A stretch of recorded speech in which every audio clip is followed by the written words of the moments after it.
Thursday dinner at the Caldwell family's Charleston home had once been a warm ritual, but lately, it felt like a boardroom interrogation. Every week, I sat in the same creaky oak chair I'd occupied since I was a teenager, listening to my family pick apart my life like they were conducting an audit. So, my sister Victoria began, slicing into her lemon chicken with meticulous care. I heard you turned down another job offer this week. I should have known this would come up. In the Caldwell family, everyone's business was public property. Privacy wasn't a right, it was a rumor. It wasn't the right fit, I said, taking a slow sip of iced tea, hoping the conversation would move somewhere less personal. The right fit, my brother Daniel echoed, his laugh sharp as glass. Lauren, you've turned down 5 offers in the past 3 months. At what point, he continued, do you stop chasing the perfect unicorn job and face reality? Maybe when the offers are worth accepting, I replied evenly, despite the heat rising in my chest. My father set his fork down with a loud clank, the sound bouncing off the antique china cabinet. Worth accepting? Lauren, you're 32. You rent a 1-bedroom apartment over a coffee shop. You drive a 12-year-old Civic with a dent in the door. What exactly are you holding out for? Something that aligns with my values, I said quietly. The table erupted in cold, brittle laughter. Your values? Victoria smirked. The value of being unemployed? I'm not unemployed, I freelance. You write copy for dog treat companies? Daniel cut in. That's not a career, that's a side gig for college kids. Mom, who had stayed silent, finally spoke. Her tone was calm, but carried the weight of judgment. Lauren, we've been patient. We've defended your choices to our friends, our neighbors, our colleagues. I never asked you to defend me, I said. No, you didn't, Dad replied, but we did it anyway. Because that's what family does.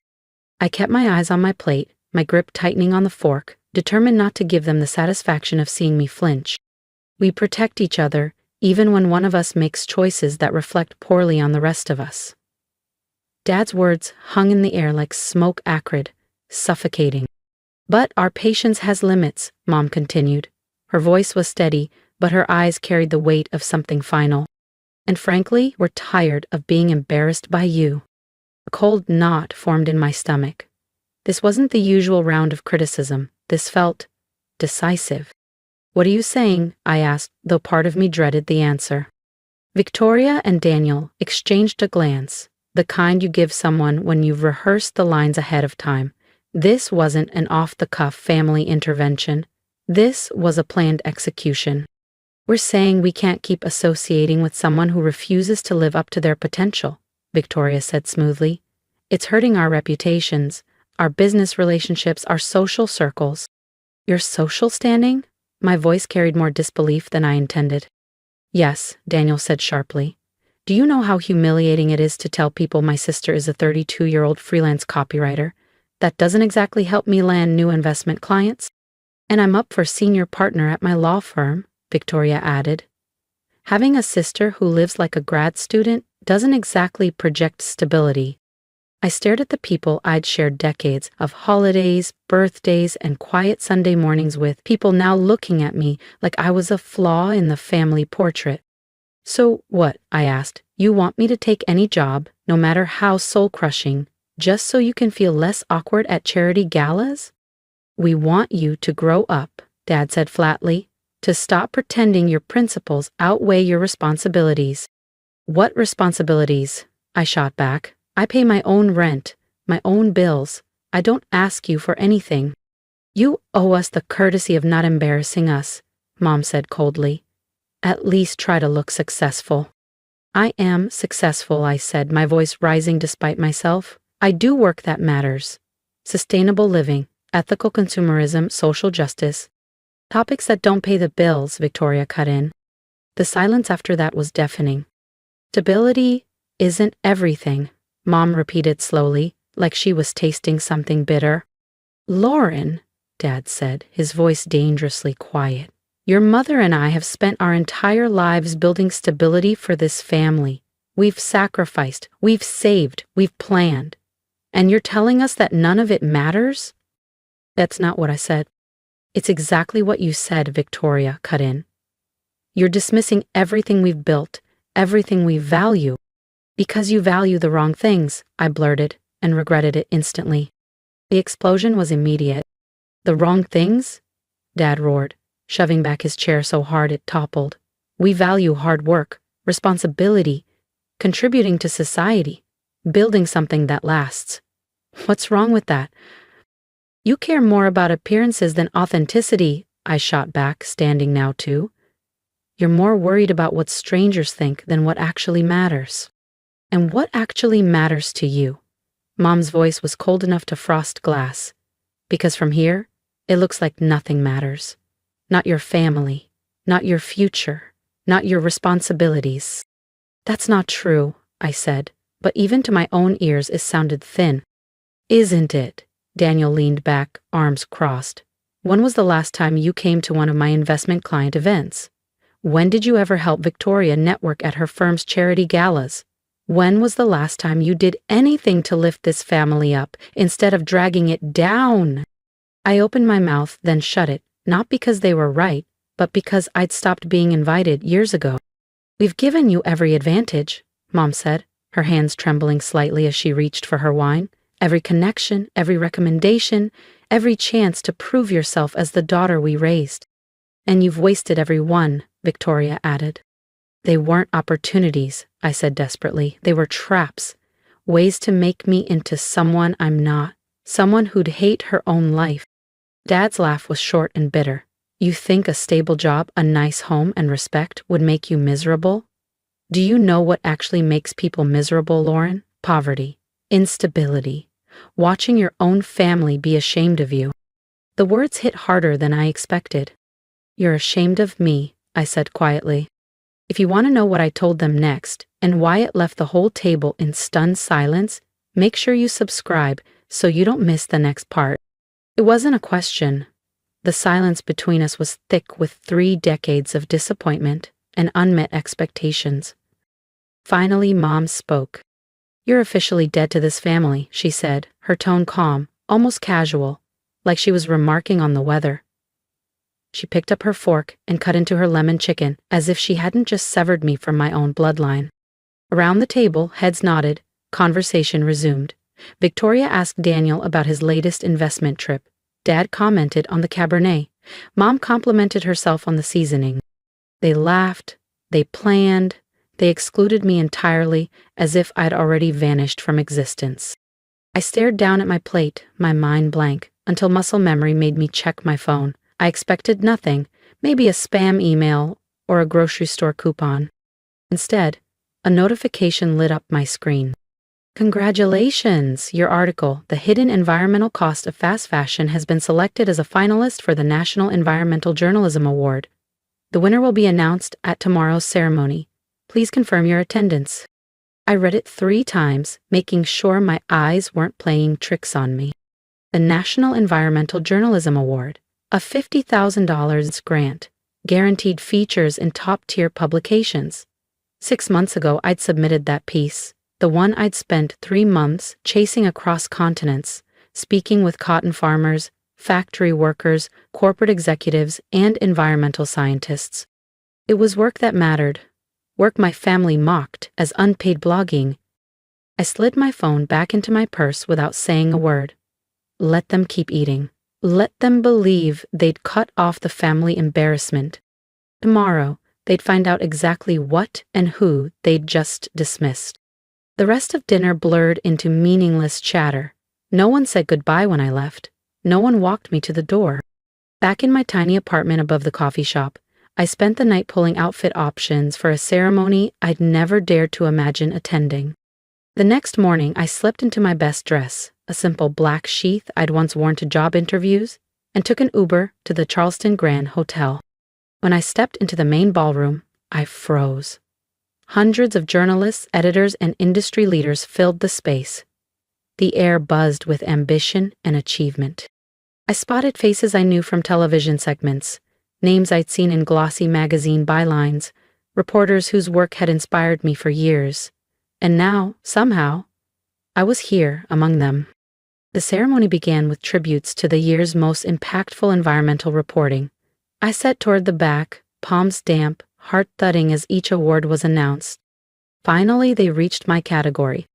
The award for Outstanding Environmental Investigation goes to, the presenter slid the envelope open with theatrical precision, Lauren Caldwell for her article, The Hidden Environmental Cost of Fast Fashion. For a second, I forgot how to breathe.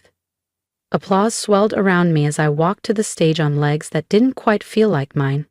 The award, a striking crystal structure, was heavier than I expected, scattering rainbows across the podium lights. Mrs. Caldwell, the presenter smiled, would you like to say a few words? I looked out at a sea of accomplished professionals, all applauding my work, and felt something shift deep inside. Thank you, I began, my voice steadier than I'd imagined. This represents 3 months of research, dozens of interviews, and countless hours of writing. But more than that, it represents the power of journalism to uncover truths that those in power would rather keep hidden. The applause intensified, and I began this investigation. I was told fashion journalism wasn't serious, that environmental reporting didn't matter, that I was wasting my time. But sometimes the work that matters most is the work people don't understand, until it changes something. By the end of the night, I'd spoken with editors from 3 major publications, 2 documentary filmmakers, and a literary agent eager to discuss a book deal. My phone was buzzing before I even left the ballroom. Back at my apartment, I set the award on the counter. Messages from colleagues poured in, interview requests stacked up, and then the family texts began. Victoria at 7:30 p.m. saw the news. Impressive. Daniel at 8:15 p.m. Mom mentioned the award. Cool stuff. Mom, at 9:45 p.m. we need to talk. Call me. Dad, at 10:20 p.m. saw your name in the paper. Let's discuss. I answered none of them. The next morning, a knock rattled my door. I opened it to find my entire family crowded in the hallway, looking uncharacteristically awkward. Lauren, Mom began carefully, we think there may have been a misunderstanding yesterday. A misunderstanding? I repeated, my voice flat. We had no idea you were working on such important projects, Victoria said quickly. If you'd known, you would have. What? I asked. Treated me differently? Respected my choices? Not declared me dead to the family? Dad cleared his throat. We may have been hasty in our judgment. Hasty, I said. That's one way to put it. Daniel shifted uncomfortably. This award, it's a big deal, isn't it? It's the most prestigious award in environmental journalism, I said matter-of-factly. And the prize money? Mom asked carefully. $50,000, I confirmed, plus guaranteed publication in major outlets. The silence stretched as they processed that. Lauren, Dad said finally, we owe you an apology. Do you? I asked. Because yesterday you told me my work didn't matter, that my values were wrong, that I was an embarrassment. We didn't understand, Victoria began. You didn't try to understand, I cut in. For years you dismissed my work without once asking what I actually do, what my goals are, what I'm trying to accomplish. You wrote about dog food, Daniel said weakly. An article, I corrected, about sustainable pet food manufacturing, out of hundreds. But that's the only one you remember because it fits the narrative you built about me. Mom stepped forward. We want to make this right. How? I asked. How do you fix years of treating me like a failure? Years of choosing your reputation over my happiness? We could celebrate, Victoria suggested. Have a family dinner to honor your achievement? I almost laughed. You want to throw me a party now that my work's been validated by people you think matter? Lauren, please, Dad said, his voice tinged with something I'd never heard before, desperation. We made a mistake. We judged you unfairly. We want to fix this. I looked at them, people who had made me feel small for so long. Here's what's going to happen, I said finally. I'll keep doing the work I believe in. If you can respect that, even when you don't understand it, then we can rebuild. If not, this conversation ends here. Of course, Mom said quickly. We want to support you. But if you ever go back to treating me like a disappointment, the moment the spotlight shifts, if you decide my work only matters when others praise it, then we're done. Permanently. They all nodded quickly, promising to listen more, to respect my choices, but I could see it in their eyes, the calculation, the subtle shift as they figured out how to use my success to their advantage. In the weeks that followed, they began weaving themselves into my recognition. Victoria mentioned my award to her law firm partners. Daniel brought it up with his investment clients. Mom and Dad bragged to their neighbors about their award-winning journalist's daughter. But they still didn't read my articles. They didn't ask about my next project. They only cared about the prestige, not the work itself. 3 months later, when the media buzz quieted and I was back to my steady freelance routine, their enthusiasm waned. Victoria stopped mentioning me at work. Daniel returned to his old jokes about my blogging career at family dinners. Mom and Dad resumed suggesting more stable career paths, now adding, "Of course, we're very proud of your award," as though that softened the sting. It hit me then, nothing had truly changed. They hadn't learned to value me. They'd only learned that my recognition could sometimes make them look good. So I made a decision. Using the connections I'd gained from the award, I secured a staff position at Verdant Weekly, a leading environmental magazine. It came with a strong salary, benefits, and the chance to work on investigations that could truly make a difference.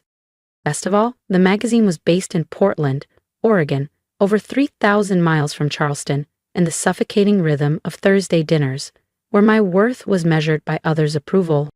I didn't tell my family until after I'd moved. "You moved across the country without discussing it with us." Mom's voice was sharp with hurt. "I'm 32, I reminded her. "I don't need permission." "But what about family dinner?" Victoria asked. "We can still stay connected," I said, "but on my terms.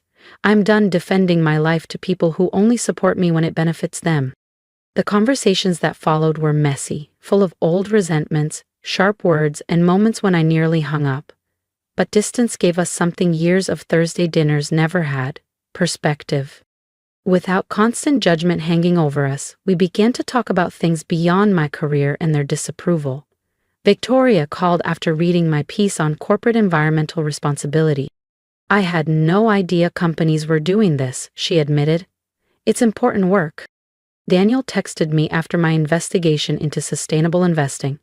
"My clients are asking about this. Can we talk?" Even Mom and Dad started reading my articles, not to brag, but because they were curious. 2 years later, when I won a Pulitzer for exposing corruption inside the EPA, their response was different. They didn't rush to leverage it for social standing. They called simply to say, "We're proud of you. Your work matters." And for the first time, I believed them. The tiny apartment they mocked was now a light-fill Pearl District condo. The dented Civic was replaced by a hybrid I loved. My once-dismissed career had become both stable and meaningful. Sometimes you have to be pushed away from the table to finally find your seat in life. Here's my advice. Never let someone else's limited vision define your worth. Set boundaries. Chase the work that lights you up, even if others don't understand. Sometimes distance is the bridge that brings real connection, and sometimes rejection is the gift that frees you to become who you're meant to be.